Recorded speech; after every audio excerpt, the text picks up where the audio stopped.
합니다. 오늘 저희가 함께 나누려는 말씀은 제가 성경 통독하면서 많이 받는 질문 중에 하나가 예수님을 믿으면 도대체 뭐가 달라지는지, 뭐가 변화가 되는지 그 이야기를 좀 많이 나누게 됩니다. 그래서 여러분, 우리가 흔히 예수님 믿고 변화되셨습니까? 물으면 여러분 뭐라고 답하시겠습니까? 여러분 예수 믿고 변화되셨습니까? 아멘. 여쭤볼게요. 뭐가 변화되셨습니까? 뭐가 달라지셨습니까? 누가 묻는다면 약간 난감한 경우가 있을 것 같아요. 그러니까 성경을 보면 예수님을 만난 사람들이 구체적으로 어떻게 변화되는지를 좀 보면 예수님을 만났을 때 이게 정말 중요한 변화구나. 이렇게 변화됐을 때, 달라졌을 때 내가 예수님을 만났다는 걸 내 스스로 깨달을 수 있겠구나 하는 이야기를 좀 나눠보려고 합니다. 한 가지 이야기만 하면 저희가 좀 정확하게 구체적인 걸 보지 못할 것 같아서 두 가지 이야기를 함께 보려고 합니다. 이 두 가지 이야기는 저와 여러분이 너무나 잘 아는 사건입니다. 하나는 요한복음 4장에 나오는 사마리아 여인 이야기입니다. 여러분, 사마리아 여인을 예수께서 찾아가십니다. 그 여인을 구체적으로 만나러 가셨다고는 돼 있지 않지만 예수께서 유다에서 갈릴리 지역으로 올라가시다가 사마리아라고 하는 곳을 지나게 됩니다. 여러분, 성경을 보면 요한복음 4장 2절에 예수께서는 유대를 떠나 다시 갈릴리로 가셨다. 그렇게 하려면 사마리아를 거쳐서 가실 수밖에 없었다. 아마 성경을 좀 아는 분은 이걸 이해할 수 있겠지만 안 그러신 분들 위해서 제가 지도를 준비했습니다. 좀 친절하죠? 네. 유대가 예루살렘이 있는 지역입니다. 거기에서 저 위에 갈릴리 호숫가, 갈릴리로 올라가려면 사마리아를 지나갈 수밖에 없어요. 그걸 통과하지 않으면 갈릴리로 가는 길이 없습니다. 그런데 유대인들은 그 길을 가다가 사마리아 사람과 부딪히는 게 싫어서 저 요단강 길로 올라갑니다. 계곡길이라고. 왜냐하면 사마리아인들을 개같이 여기고 그들은 유대인이라고 생각하지 않았기 때문에. 그런데 예수님은요, 오늘 제자들과 함께 굳이 사마리아 지역을 일부러 지나갑니다. 그런데 제자들은 먹을 것을 찾으러 구하러 마을로 들어갔고 예수님 혼자 너무나 피곤해서 오늘 성경에 보면 우물가에 앉아 계셨다라고 6절에 말합니다. 야곱의 우물이라는 게 수가성에 있었는데 그곳에 예수님이 너무 피곤해서 앉아 계셨고요. 그때 여러분 12시 대낮에 햇빛이 쨍쨍할 때 이 여자가 물동이를 들고 물을 길러 나옵니다. 제가 여러분에게 질문해 볼게요. 여러분 우물에 물 들어갈 때 12시에 가는 사람 있나요? 여러분이 놀라셨던 것처럼 저는 중3 때까지 우물물을 길러 먹었습니다. 정신 나간 사람만 12시에 가요. 아니면 시간이 정말 없어서 못 간 사람 외에는 대부분 아침이나 저녁에 물 길러 갑니다. 저녁도 힘든 게 거기엔 조명이 없어요. 그래서 대부분의 아침에 오전 시간에 물을 길러 갑니다. 그런데 이 여인은 정오, 땡볕에 물을 길러 가요. 여러 가지 사정이 있었겠지만 오늘은 제가 이 여인의 구체적인 사정을 말씀드리려고 하는 게 아니라 이 여인이 이렇게 예수께 말합니다. 9절이에요. 사마리아 여자가 예수께 말했다. 선생님은 유대 사람인데 어떻게 사마리아 여자인 나에게 물을 달라고 합니까? 사마리아 여인이 오니까 예수께서 물을 달라고 하니까 나에게 물을 달라고요? 라고 말하는 이유가 가로치고 성경에 설명이 되어 있습니다. 왜냐하면 유대 사람은 사마리아 사람과 상종하지 않았기 때문이다. 그런데 유대 사람이 사마리아 여인에게 물을 달라고 하니 놀랄 수밖에 없습니다. 제가 내용을 다 설명드리지 못하고요. 그렇게 예수님과 대화를 하다가 이 여인의 마음에 예수님이 그리스도시다, 하나님이시다라는 게 믿어지는 거예요. 그렇게 되니까 이 여인이 28절과 30절에 이렇게 기록되어 있습니다. 그 여자는 물동이를 버려두고 동네로 들어가서 사람들에게 말했다. 내가 한 일을 모두 알아바친 분이 계십니다. 와서 보십시오.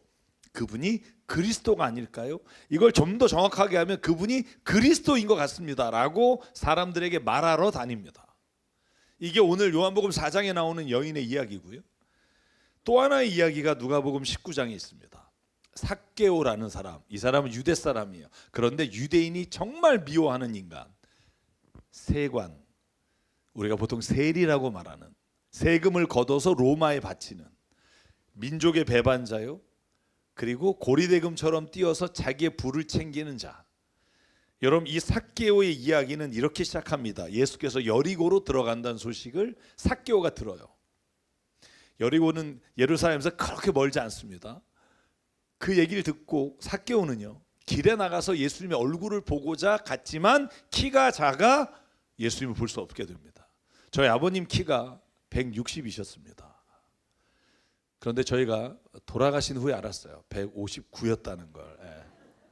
왜 제가 이 얘기를 드려요? 어머니가 160이셨어요. 그래서 늘 살아계실 때 내가 네 엄마보단 크다. 저희 아버님이 그래서 삭개오 얘기하실 때마다 그랬어요. 이 이야기를 할 때마다 나는 공감이 간다. 뭘 보려고 할 때마다 너무 보지 못한 게 많다. 여러분, 삭개오 심정은 여러분 알 수 있는 분이 많지 않겠지만, 여러분 삭개오가 얼마나 보고 싶었으면 뽕나무에 올라갑니다. 여러분 여리고에 가보시면 여리고 입구에 뽕나무가 참 많습니다. 그 뽕나무에 올라가서 예수님의 얼굴을 보고자 했을 뿐인데 예수님이 그에게 와서 이름을 불러주십니다. 삭개오야, 내려와라. 내가 오늘 너의 집에 거하야겠다. 여러분, 그때 삭개오는요, 기뻐하며 예수님을 자기의 집으로 데려갔다고 되어 있습니다. 사랑 여러분, 그저 예수님을 집에 모신 게 아니라 8절과 9절에 보면 삭개오가 예수님께 먼저 이렇게 다짐합니다. 예수님, 내가 번 돈의 절반 가난한 사람에게 나누겠습니다. 내가 남의 걸 뺏은 게 있으면 4배를 갚겠습니다. 여러분, 원래 율법의 배상 법칙은 누구 걸 뺏으면 우리가 정확히 표현하면 5분의 1만 되면 돼요. 4분의 1? 네. 그 정도도 많이 내는 거라고 말하는데 4배를 갚겠다고 스스로 다짐을 합니다. 여러분, 이 이야기를 통해 제가 말씀을 드리고 싶은 건 구체적인 이분들의 상황이 아니라 이분들이 어떻게 변화됐는가를 보자는 거예요. 제가 오늘 2가지만 말씀드리고 합니다. 첫째는요, 이 2 사람에게 예수님을 만나고 난 이후에도 삶에서 상황이나 모든 조건은 변한 게 하나도 없다는 거예요. 여러분, 우리가 바라는 게 뭐예요? 교회 올 때 예수님을 믿으면 뭔가 내 삶에서 많은 것들이 좀 달라지기를 원하잖아요. 내가 정말로 힘들고 어려운 상황 가운데 있으면 하나님, 나를 좀 제발 도와주셔서 이 상황을 타개할 수 있는 힘을 주십시오. 아니면 재정적인 것을 하나님 해결해 주십시오. 하나님, 나의 병을 고쳐주십시오라고 하나님 앞에 나와서 내가 원하는 것을 구하잖아요. 그런데 여러분, 2 사람에게는요, 전혀 변한 상황이 없어요. 한번 볼까요? 사마리아 여인은요, 그녀가 예수로부터 먹을 것을 얻은 것도 없고 병을 고쳐둔 적도 없고 그녀의 가장 비극적인 일을 소개하고 있는데 그녀의 결혼 생활이에요. 여러분, 오늘 17절부터 19절에 보면 예수께서 그녀에게 말한, 여자가 예수님께 말합니다. 나는 남편이 없습니다. 근데 예수님이 꼬집어 말합니다. 너 남편이 없다고 말한 말이 옳을 수도 있어. 왜? 5명이랑 네가 남편이었는데 지금은 또 네 남편이 없지 않니?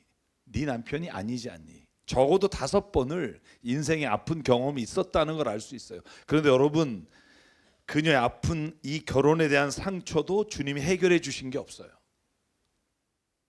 아무것도 이 2 사람은 예수님으로부터 어떤 상황이나 어떤 주어진 조건이 달라진 게 없어요. 그런데 여러분, 이 2 사람은요, 조건이나 상황은 하나도 변한 게 없는데 그 마음에 기쁨과 변화가 일어나요.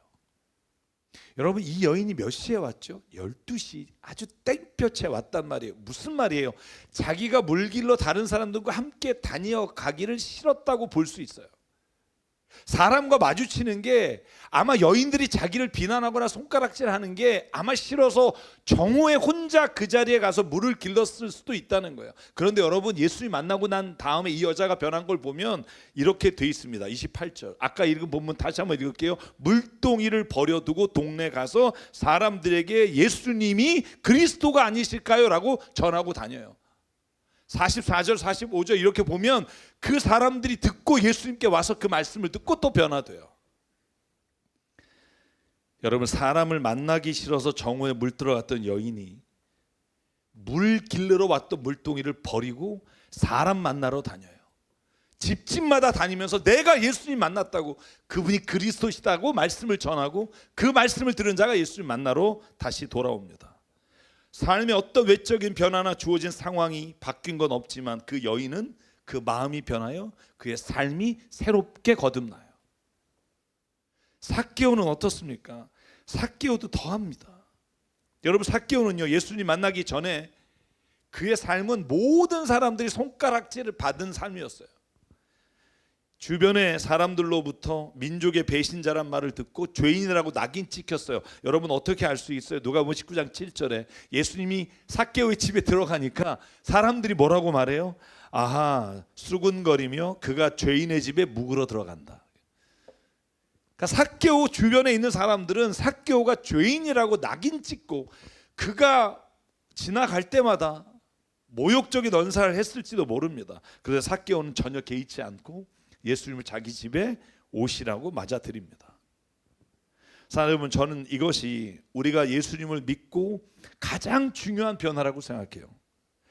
우리의 삶의 상황과 우리를 억누르던 모든 편견이나 모든 것들은 변하지 않지만 그러나 내 마음이 변하여 그 주변의 것들이 나에게 더 이상 문제가 되지 않게 되는 은혜를 하나님이 우리에게 주시는 줄 믿습니다. 사랑하는 여러분, 우리가 예수님을 믿을 때 우리 어려운 처지나 힘든 상황, 어떤 질병이나 고난이 해결되길 바랍니다. 그러나 성경을 보면 믿음을 가진 사람은 그 이전에 하나님이 그에게 그의 마음과 생각을 변화시키사 이미 그 문제가 더 이상 문제가 아니게끔 이끌어 가신 걸 우리가 너무나 많이 바라봅니다. 사랑하는 여러분, 저와 여러분에게 이러한 은혜가 있기를 바랍니다. 예수님이 우리 안에 오시면 먼저 기쁨이 있기를 원해요. 상황을 보면 웃을 일이 하나도 없지만 예수 그리스도가 나의 삶의 인도자 되시며 창조주시며 마지막까지 이끌어 주시는 분임을 내가 믿음으로 고백한다면 내가 그 상황이 아니라 나를 억누르고 있는 죄책감, 내 주변에 나를 바라보는 시선, 나를 통해서 어떠한 어려움이라도 하나님이 해결해 주신다는 은혜가 저와 여러분에게 있기를 간절히 바랍니다. 사도 바울도요, 예수님 믿고 난 다음에 너무나 어려웠어요. 왜? 사람 때문에. 그런데 여러분, 예수님 만난 사람들은요 한결같아요. 여러분, 사도행전 9장 26절에 예수님 만나고 여러분, 사도 바울이 예수님 믿는 사람들한테 찾아갔더니 이렇게 되어 있습니다. 사울이 제자라는 사실을 믿을 수가 없어 모두들 그를 두려워했다. 여러분, 그래서 바울이요 외롭고 힘들게 지냈냐? 아닙니다. 29절 제가 접속사를 좀 바꿨어요. 그러나 사울은 제자들과 함께 지내면서 예루살렘을 자유로 드나들며 주님의 이름을 담대하게 말했다. 사람들이 나를 두려워하고 손가락질을 해도 이미 그게 예수님을 체험한 바울에게는 큰 문제가 되지 않아요. 왜? 이미 마음이 그 상황을 이겼기 때문입니다. 사랑하는 여러분, 사마리아 여인이 자기의 결혼 문제나 자기의 삶의 문제가 자기를 자꾸 가도 자기를 올가매서 아무것도 못하게 만들었지만 그러나 예수님을 만난 이후에 그것이 더 이상 그것이 자기를 억누르는 환경이 되지 않았다는 거예요. 사랑하는 여러분, 우리가 기억해야 할 것은 예수님을 만나고 가장 중요한 번호가 내 자신이 주님 앞에 새롭게 되는 은혜인 줄 믿습니다. 이번에 청년부 주제가 새 사람을 입으라예요. 정말 잘 정한 것 같아요. 그 말씀을 제가 요즘 읽고 묵상하면서 새 사람을 입는다는 이런 뜻이구나 하는 걸 다시 한번 깨닫고 있어요. 한번 생각해 보십시오. 만약에 우리가 예수님을 믿었습니다. 믿어서 만약에 나를 둘러싸고 있는 상황이 다 바뀌었다고 쳐요. 질병도 낫고 그리고 나를 만약에 비난하고 모욕하던 사람들이 어떻게 해서 다 물러나고 다 안 좋게 돼서 다 해결이 됐어요. 여러분, 그러면 내 삶이 바뀔까요? 아니요. 인생을 살다 보면 다시 우리는 그런 문제를 또 마주치게 돼요. 그런 문제가 완전히 해결되는 일은 아마 죽기 전에는 없을 거예요. 다시 그 문제가 우리를 좌절시키고 넘어지게 만들 거예요. 그런데 만약에 그것을 바라보는 내가 변한다면 더 이상 그 문제가 반복되더라도 나에게는 내 삶을 무너뜨리고 막았던 걸림돌이 되지는 않을 거라는 거예요. 그래서 하나님 우리에게 말합니다. 변하여 새 사람이 되라.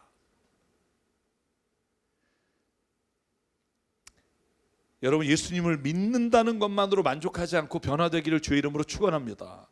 제가 다른 사람 이야기하면 또 나가서 오해하실까 봐 제 이야기 할게요. 제가 작년에 다이어트를 했어요. 뭐 안 믿으시겠죠. 왔다 갔다 하니까 너무 힘든 거예요. 그래서 SNS를 보는데 살이 한 달만 먹으면 빠진다는 약이 있더라고요. 믿음으로 기도하며 샀어요. 살이 그냥 빠지는 게 아니라 쏙 빠진대요. 그래서 샀어요. 한 달을 정말 열심히 먹었어요. 제가 그렇게 약을 열심히 먹어본 적이 없어요. 그런데 안 빠져요. 근데 전화했어요. 아니 왜 광고는 한 달만 먹으면 살이 쏙 빠진다고 그랬는데 왜 나는 안 빠지냐. 그분이 이렇게 묻더라고요. 고객님, 약을 드시면서 식단은 어떻게 하셨어요? 그래서 제가 그렇게 말해서 식단을 조절하려면 내가 뭐하러 약 먹어요? 네. 그분의 대답이 뭐라는 줄 아세요? 고객님, 드시고 있는 약은 고객님이 다이어트 하실 때 음식을 먹고 싶은 걸 억제할 수 있는 약이지, 손님이 마음껏 드시면서 식단 조절 안 하시면서 살을 뺄 수 있는 약은 아닙니다. 그 다음에 말이, 그렇게 노력 없이 살 빼시면 또 찝니다.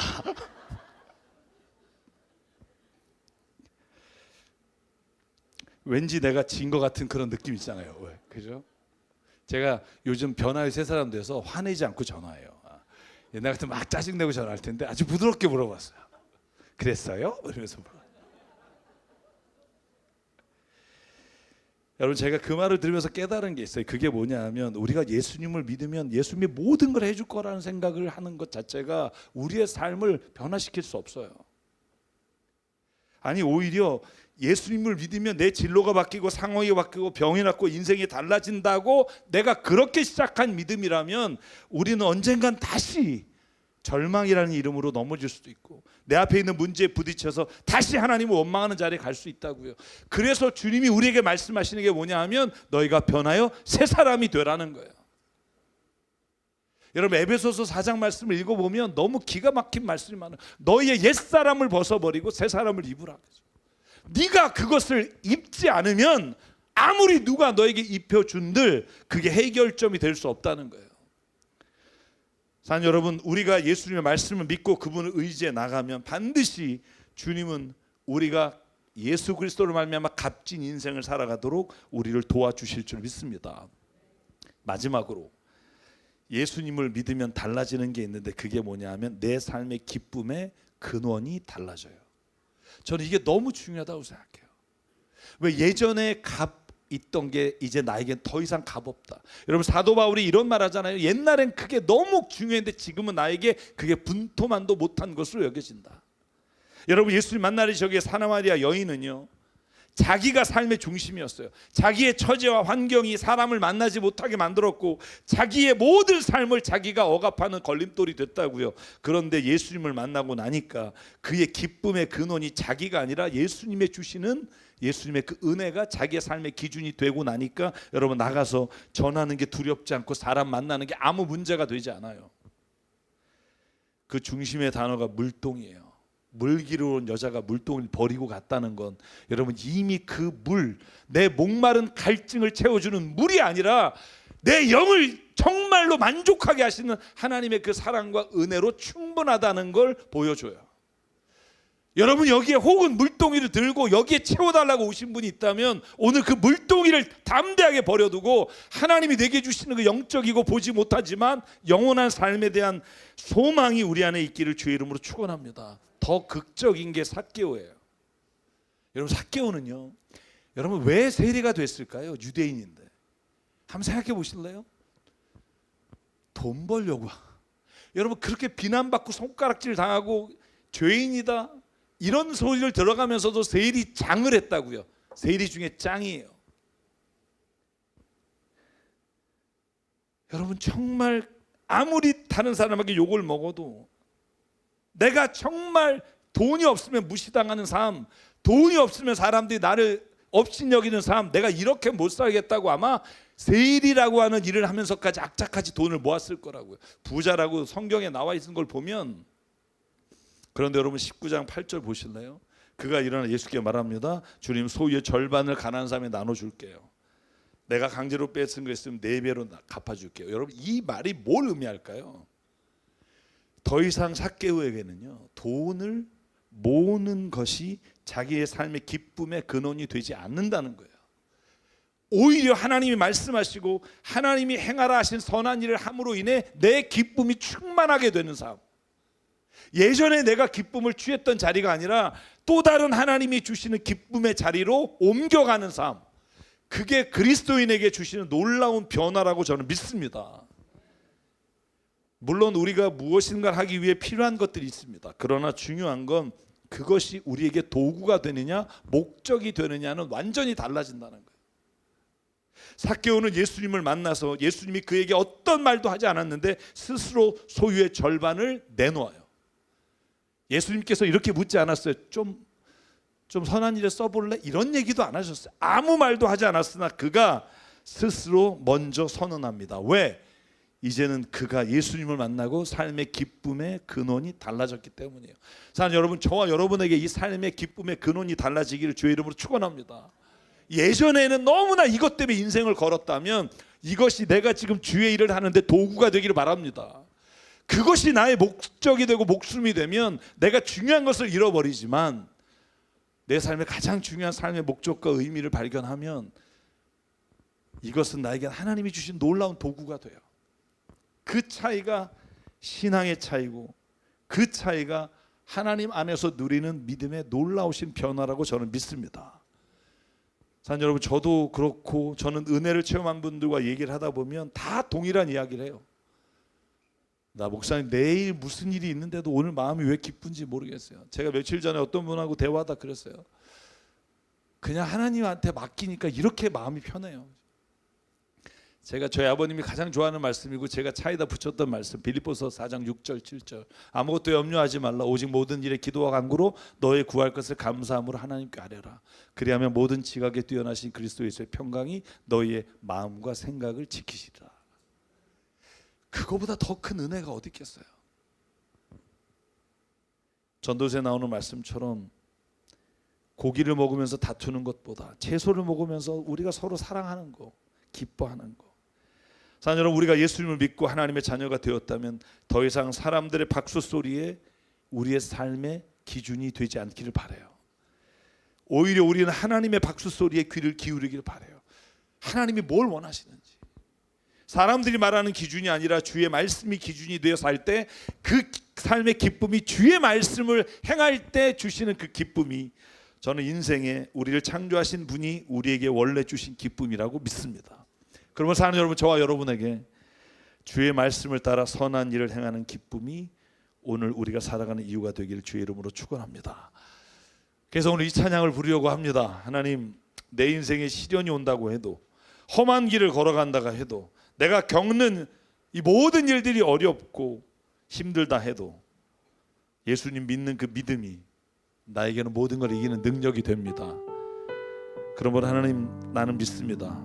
주의 능력으로 내 삶이 새롭게 되리라, 변화되리라. 아멘. 우리 찬양하실 때 저 여러분에게 주님이 그 마음에 그 음성을 주시길 원해요. 이제 너에게 내가 변화되기를 원한다.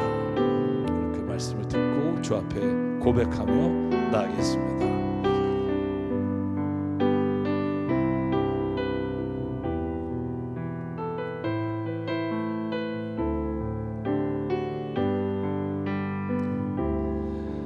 내게 허락하신 시련을 통해 나의 믿음 더욱 강하게 자라나고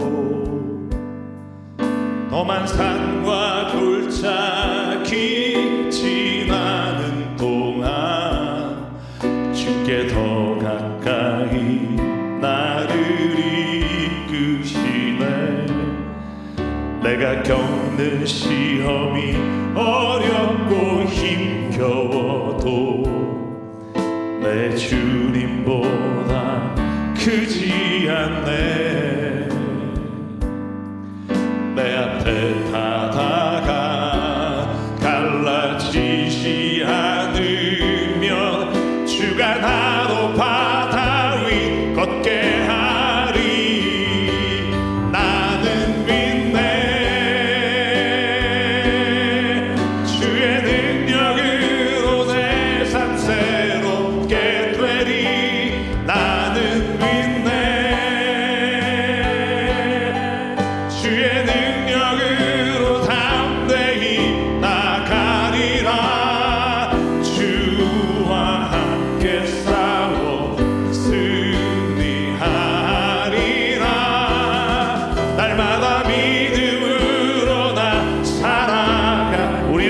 고백할게요. 내게 허락하신 시련을 통해 나의 믿음 더욱 강하게 자라나고 험한 산과 골짜기 지나는 동안 주께 더 가까이 나를 이끄시네. 내가 겪는 시험이 어렵고 힘겨워도 내 주님보다 크지 않네. 내 앞에 바다가 갈라지지 않으면 주가 나로 바다 위 걷게 하리. 나는 믿네. 주의 능력으로 내 삶 새롭게 되리. 나는 믿네. 주의 능력으로 담대히 나가리라. 주와 함께 싸워 승리하리라. 날마다 믿음으로 나 나는 믿네. 나는 믿네. 주의 능력으로 내 삶 새롭게 되리. 나는 믿네. 주의 능력으로 담대히 나가리라. 주와 함께 싸워 승리하리라. 날마다 믿음으로 나 살아가리. 이 시간 함께 기도하기 원합니다. 하나님, 내 삶에 나를 둘러싸고 있는 많은 상황과 일들이 있지만 나를 창조하신 분이 나의 시작을 알게 하시고 내가 어디로 가야 하는지 아는 목적을 주셨사오니 이제 하나님 내 주변의 상황을 이길 수 있는 믿음을 주시고 그리고 오히려 하나님 내 기쁨의 근원이 하나님의 말씀으로부터 오는 것을 하나님 믿음으로 선포하게 도와 주시옵소서. 오늘도 이 시간 주의 말씀을 기억하며 우리가 함께 결단하며 기도하겠습니다. 상관의 하나님 감사합니다. 오늘도 하나님 우리를 불러주시고 주의 성령으로 하나님 우리 인도해 주셔서 내 생각과 내 마음과 내 욕심과 정욕을 따라 사는 삶이 오늘도 하나님 주의 선하심과 주의 인도하심을 따라 아버지 내 안에 오늘도 말씀하신 주의 온전한 말씀이 이루어지는 기쁨이 있게 도와주시옵소서. 아직도 부족하고 연약하여 아버지 죄를 기뻐하며 살아갈 때가 있사오니 아버지 하나님 그것에 비참함을 보게 하셨사오니 주님 오늘도 주님께서 나에게 다시 일어날 힘을 주시고 성령께서 오늘도 담대하게 주님과 동행하는 삶을 살게 인도해 주시옵소서. 오늘 그러므로 말미암아 하나님 오늘 여기 있는 모든 주의 권속들 주의 자녀들 다시 주님을 붙잡고 세상을 이길 수 있게 도와주시고 담대하게 선포하며 나갈 수 있게 하나님 역사해 주시옵소서. 오늘도 아버지 하나님 그 모든 일의 시작과 끝이 되시고 우리가 선포하며 나가오니 주님 동행하여 주시옵소서. 온전히 이루어 주실 줄 믿사오며 모든 말씀 예수 간절히 기도합니다. 아멘.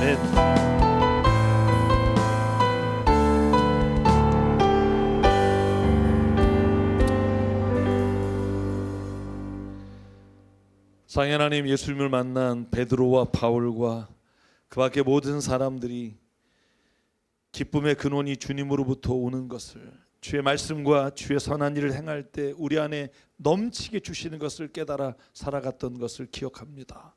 아버지 하나님, 우리가 그리스도인으로 세상을 살아갈 때 어렵지만 기쁜 이유는 내 인생의 시험보다 주님이 더 크시다는 걸 깨달았기 때문입니다. 아버지 하나님, 오늘 우리 안에 예수님의 만난 기쁨이 있게 하시고 예수님을 만나 변화된 은혜가 있게 하시고 예수님을 만나서 달라진 삶의 모습이 있게 도와 주시옵소서. 내 안에 영이 나를 계속 깨워 내가 주저앉아 있지 않게 죄의 길에 걸어가지 않게 하나님 나를 인도해 주시옵소서. 사랑하는 여러분, 또한 주님 우리 안에 항상 함께 하여 주셔서 우리가 주님의 말씀을 기대하며 오늘도 주의 말씀을 읽으며 주의 말씀을 행하며 살아가는 은혜를 더하여 주시옵소서. 오늘도 우리에게 주신 생명과 시간과 달란트와 물질이 주님의 것임을 인정하며 이 시간 주님께 예물로 드립니다. 삶의 어려운 자리이지만 주님께 정성으로 드린 예물이 쓰이는 곳마다 하나님의 나라와 뜻이 이루어지게 하여 주시옵소서. 이제는 우리 주 예수 그리스도의 은혜와 하나님 아버지의 무한하신 사랑과 성령님의 감동 감화 충만 교통 위로하심이 오늘 이 시간 주님의 은혜를 체험하고 주님을 믿음으로 변화되었음을 선포하며 삶의 자리로 돌아가는 여긴 한 분 한 분 머리 위에 그 가정과 일터 위에 주님 세우신 교회 위에 지금부터 영원토록 함께 하시기를 간절히 축원하옵나이다. 아멘.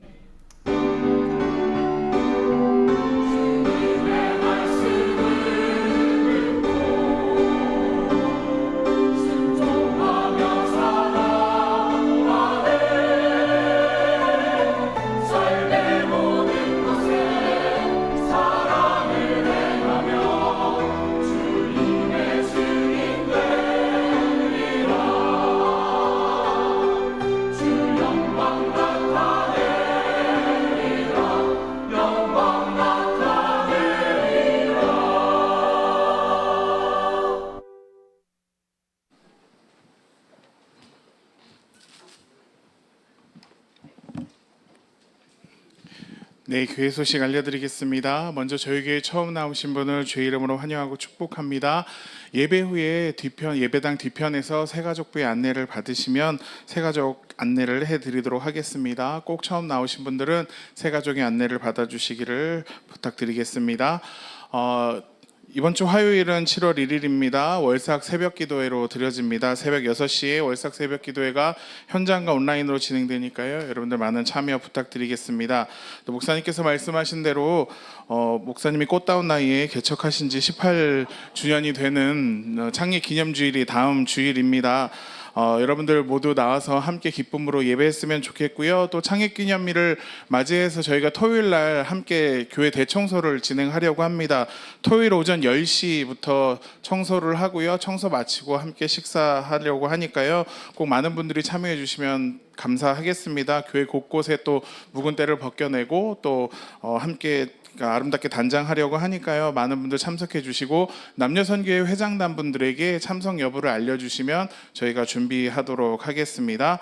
교육부서 안내 드리겠습니다. 7월 11일 금요일부터 13일 주일까지 타보르산 영성수양관 작년에 저희 정교인 야외배 드렸던 곳에서 중고등부와 청년부가 연합하여 수련회를 합니다. 먼저 감사 인사를 전하는 것은 지난주에 저희 청년부 헌신 예배 때 끝나고 나서 또 애찬을 함께 대접해드리고 또 프리마켓 진행했는데 성도 여러분들이 정말로 많이 후원해 주시고 또 이렇게 해주셨어요. 갖고 진심으로 감사의 말씀 전합니다. 그리고 지난주에 저희가 주보에 이런 책갈피 넣어드렸는데 지금 다 갖고 계시죠? 네, 대답 소리가 생각만큼 나오진 않았는데요.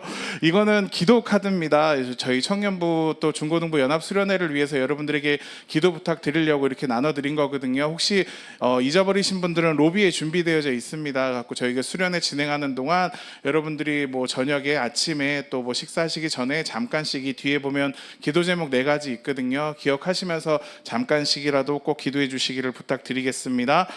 그리고 청년부 수련회가 마치고 19일 토요일부터 20일 주일까지는 그 다음 주 7월 19일 20일 주일에는 유초등부가 여름 성경 학교를 진행을 합니다. 이건 역시 기억해 주시고 기도해 주시고요. 로비에 보시면 이런 종이가 있습니다. 여름 성경 학교 자원봉사자 신청서인데요. 손길이 많이 필요하다고 합니다. 특별히 어린 아이들에게 공과 공부를 하려고 하는데 우리 새로 오신 차미선 전도사님이 정말 열심히 준비하시거든요. 교회 곳곳에 보시면 뭐 유인물도 다 많이 붙어 있는데 직접 다 만드세요. 그래갖고 열심히 하시고 또 계획하시고 하는데 손길이 조금 더 필요하다고 합니다. 꼭 요 신청서 로비에 있으니까요. 작성하셔서 전도사님에게 드리시든지 아니면 헌금함에 넣어주시면 저희가 연락드려서 어떻게 봉사하실 수 있는지 안내해 드리도록 하겠습니다. 그리고 7월 13일 7월 둘째 주에는 운영위원회가 있습니다. 운영위원분들은 꼭 참석해 주시고요. 또 로비에 보시면 큐티집이 나왔습니다. 큐티집이 또 이번 달에 이렇게 이쁘게 나왔는데요. 제가 자꾸 뭘 드니까 뭘 판매하는 사람 같은데 큐티집이 나와 있으니까요. 여러분들 로비에서 큐티집 필요하신 수량만큼 갖고 가시고 주변의 분들에게 또 전도용으로 또 안내용으로 말씀의 은혜를 나누는 용도로 나눠주시면 도움이 될 것 같습니다. 수량은 충분하니까요. 여러분들 꼭 필요하신 수량만큼 갖고 가시면 되겠습니다. 애찬 신청을 원하시는 분들은 게시판에 해주시면 되고요. 오늘 애찬은 우리 송영구 집사님, 김은정 집사님 가정에서 해주셨는데요. 우리 송영구 집사님 여기 계시고요. 네, 그리고 여기 김은정 집사님 네 계십니다. 꼭 소개해달라고 하셨어요. 네, 감사합니다. 애찬 즐거운 시간 나누시고요. 은혜로운 교제 나누시기 바랍니다. 감사합니다.